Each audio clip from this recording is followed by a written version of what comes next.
What's up, guys? Welcome back to the Snoop Show. I just watched the documentary called Vegan last night, right before I went to bed. Had some nice vegan dreams about it. It was made in 2017. It's the new big vegan documentary right now on YouTube. So I just thought I would respond to that, and I also did a little bit of research on the Whole30 diet, so I'm going to talk about both of those here today with you. So the documentary, I think, was helpful probably to most people in explaining what.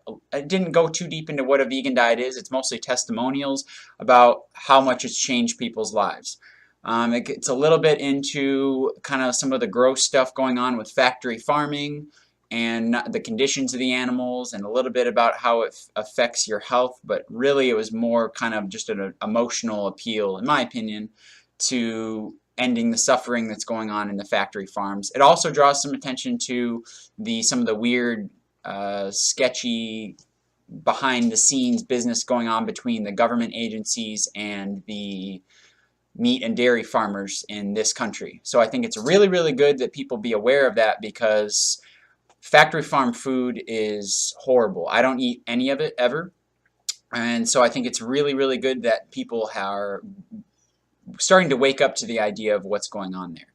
So that I agree with. The only issue is the thing that documentary, and you don't hear really addressed at all in the vegan community, or not, I don't even want to just pick on vegans. I'm not picking on anybody. I just think what's really, really important that people consider is sourcing. So a lot of the opinions of the people in these documentaries, and they had nutritionists and doctors in there and stuff too.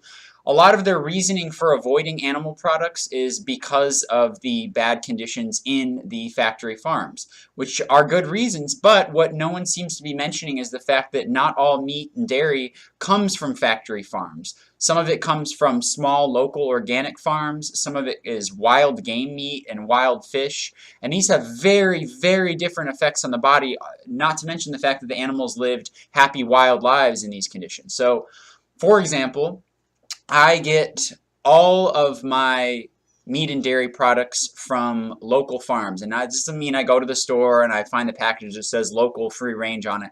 I actually physically go to farms around where I live to get what I need to survive. So for example, all of my raw milk and raw butter, you guys know I'm really into raw dairy right now, comes from a place called Good Shepherd Farm. It is about 10 minutes east of here where I live.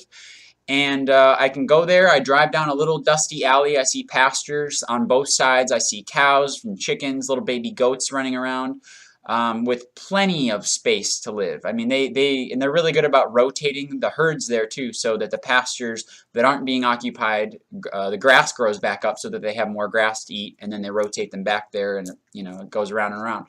But they're really, really nice people. I've met the farmers themselves, and they have big fridges that are filled with milk that's fresh squeezed or fresh harvested that morning by the daughters there.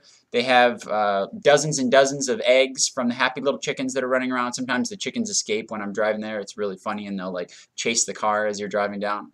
But to me, that's an ideal source to get those things from. I don't buy any of my meats or especially dairy from the store, because I know that it does come from a disgusting factory where the animals are stuck into little cages all day. They don't get to see the sun. They're injected with hormones. They are fed garbage food. I mean, you can't even really call it food. It's just, they're just fed genetically modified grains, and sometimes even dead remains of the people, not the people, but the other animals that died in the pens there with them, and it's really disgusting. So I'm really glad that the documentary is drawing attention to avoiding that, but I really would like to see people also seeing the other side of it, because for people who don't really research this stuff independently, they could just watch one documentary and be like, oh my gosh, I'm never eating animal products again, because all animals are treated like garbage and it's unhealthy because of how they're treated and what they eat, and a lot of that stuff is unhealthy, but I feel absolutely great and lean and strong and energized and healthy and youthful with my current diet, and my diet is not a vegan diet, and I don't think that that is the only way to go. You definitely can be taken care of metabolically in terms of getting calories and nutrients and stuff from vegetables and fruits and such, but What also isn't mentioned is that, so this doesn't just benefit, or this doesn't just take away from the non-vegans. It doesn't only affect people who are eating meat and dairy products in terms of giving them a bad reputation and only assuming that they're murderers and eating this, garbage, nasty GMO government slaughtered foods. But the problem is that it also doesn't draw attention to the difference between organic produce, especially from local farms and stuff like that, and the type of stuff you get at a farm. Or, I'm sorry, not at the farm, at the grocery store. Conventional produce is just as bad as conventional meats. Why? Because it's sprayed with glyphosate, which is Roundup. So that what Roundup is a antibacterial toxin. It kills everything. It's an antibiotic. It kills anything that's alive, literally. So what they have to do is they have to genetically modify the genetic code of the crops that they're trying to grow so that it's resistant to the glyphosate antibiotics that they're spraying on it. And so you might think, oh, that's not so bad. They're just trying to kill, fungus and bacteria and stuff that could be growing on there, which you obviously don't want. But the problem is it kills your cells too. Once it gets into the soil that they're spraying it on, it gets into the plants, into your conventional broccoli, tomatoes, corn, whatever it is. And once it gets inside of you, it kills all of your digestive bacteria that you need to produce neurotransmitters to digest your food properly. And when you kill them, it leads to all sorts of problems. It starts with digestive issues, but then the glyphosate starts creeping its way into your tissues, into your brain, into your joints, into your bloodstream, and it's horribly, horribly toxic. It's probably one of the biggest tragedies that's going on right now in the health world, and people don't know about it. People think, oh, okay, I'm going to try out this vegan thing. Awesome. I'm going to go to the store, and they buy, heads of lettuce and 20,000 bananas and big bags of apples and oranges, and they start juicing and they start having salads all day and all of a sudden that is awesome. Like, go ahead, go for that. I mean, there's so many benefits to eating living vibrant food, and you're going to experience those, but it's going to be significantly diminished if you're not choosing organic stuff. So the best thing you can possibly do, if you have access to it, is go down to a farmer's market, find one in your area. They're pretty much everywhere. Find locally grown stuff. It has, not only is it going to be free of Roundup and glyphosate, but it has the minerals of the actual living soil in it. A lot of these conventional things that you're getting are from places that have been overcropped for decades, meaning there's no life left in the soil. There's just no minerals, no vital nutrients, only death from all the glyphosate that they're spraying on everything.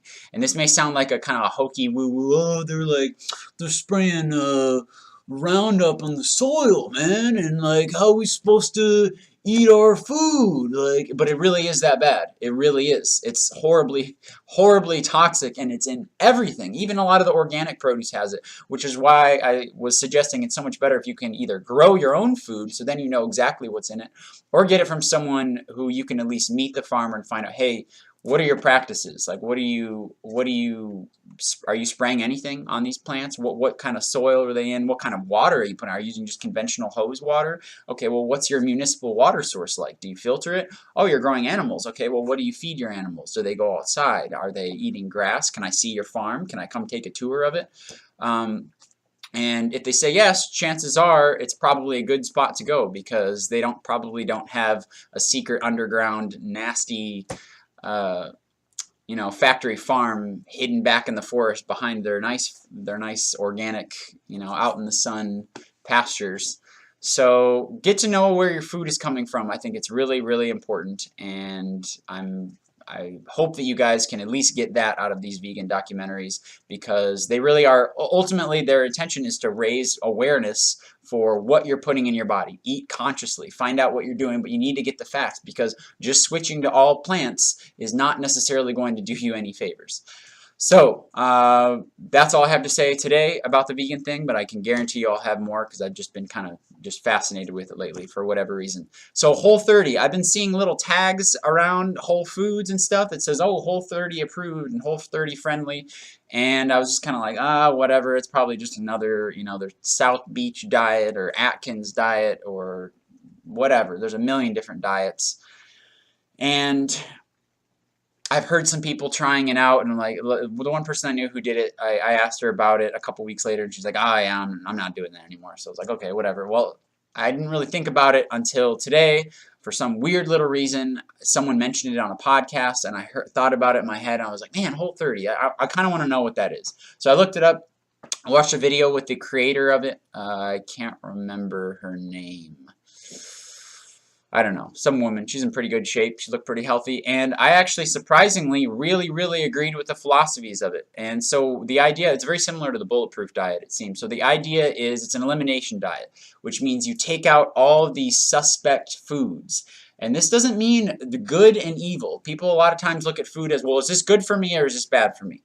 Is this good or is this bad? Those two questions are different, because to not put the little "for me" at the end indicates that there's some type of objective truth value of the goodness of food. Is this going to harm all people, or is this going to benefit all people? And it's way more complicated with that. We all have different genetic predispositions. We all live in different environments. We have different activity levels, different demands, different preferences, different blood types. It goes on and on. So the idea is you cut out all the suspect food. So this, for at least Whole30 in their opinion, is all refined sugars, alcohol, I'm trying to remember what else, dairy, eggs, I think, and legumes. So I talked in my last vegan video about a little bit about goitrogens and lectins and stuff like that, anti-nutrients like oxalic acid that you find in kale. Plants have things called anti-nutrients in them, which are the plant's defense mechanisms. So since a plant can't uproot itself and run away from someone trying to eat it, over time some plants developed chemical defenses such that if you eat them, at least in their raw form, they can irritate you, which would, if say you're a munching zebra or something, or you ate a bunch of leaves, you're like, oh, I didn't feel good from that. You're not going to eat those anymore. You're going to go move on to the next plant. You're not ever going to come back, and the plant's like, yay, I get to live, no more zebra munching. So this diet accounts for that by taking those out. So you take all those things I just listed, the sugars, all that stuff, take it all out of the diet. All you're left with is clean foods that irritate the minority of people, very few people. So things, and it's not a vegan diet, so things like organic vegetables, greens, leafy greens, pastured meats, grass-fed beef, I believe, is allowed. I haven't really looked at that. I've looked at more of what they pull out. So anyway, you have this clean, simple diet that might sound like, oh, I don't want to eat that minimalist for an extended period of time, but you don't have to. So you cut all those things out, let a couple weeks go by, see how your body feels. You're probably going to feel good. And then if you want, you can slowly add those few things that you took out back into your diet one at a time and see how you feel. So the example she used was skin conditions. So let's say you have chronic skin problems, whether it's like inflammation, dermatitis, or something like that. So you cut out all these foods and all of a sudden your symptoms get better. Awesome, mission accomplished, but you might miss some of those foods. Maybe you're like, oh man, I really would like to eat lentils and beans and peanuts and stuff like that. So I'm going to introduce those back into my diet. So let's say you do that and you feel great physically, but your skin conditions come back. Aha! You've identified at least one potential trigger of your skin condition that you had. So now you know what to stay away from. So now you take that out and you can add something else back in. Let's say you add back in dairy and you feel good and no side effects seem to happen. Well, you've isolated the dairy now because you know that it's not the alcohol. You know that it's not the eggs that you took out. You know it's not the legumes. So now you can include that in your diet and feel good about it and not be wondering, well, why do I get stomach aches all the time? Why do I feel like I'm exercising every single day? I'm going to the gym. I'm eating what I thought was well, but I'm still, I still can't lose those 20 extra pounds, or my skin isn't clearing up, or I'm tired all the time, or my joints are hurting all the time, and you can't figure out why. People don't fully understand the fact that simple food changes, even just taking one thing out of the diet or putting one thing into the diet that wasn't there before, can have huge effects. And it's so empowering because everybody thinks you just have to bust ass all the time on a treadmill to get in the shape that you want, or you have to take all these prescription medications to stabilize your mood or help you sleep. Food is everything. The power's in the plants, and the power's in the animals if you're choosing to consume their products, and that's it. You don't really need much more than that. Like, obviously, I'm a huge advocate of exercise, and there's a lot of different techniques and stuff that I do to keep my body in good shape. But ultimately, the power is in the food. Just like, what is it, not Hammurabi, but some famous, Hippocrates, that's what it is, said that let food be thy medicine and medicine be thy food. That really, really is the truth. And if you're consuming food medicine all the time, you're going to find that you really don't need specific medicines anymore, because you stop getting sick, you stop having pain, you stop having fatigue, you stop gaining weight, you start getting stronger and leaner and healthier and more youthful, and everything improves. So Whole30 is, from my brief research on it, is Snoop approved. So try it out if you want. Let me know if you have any other questions or any other diets that you want me to check out. I can look into for you guys.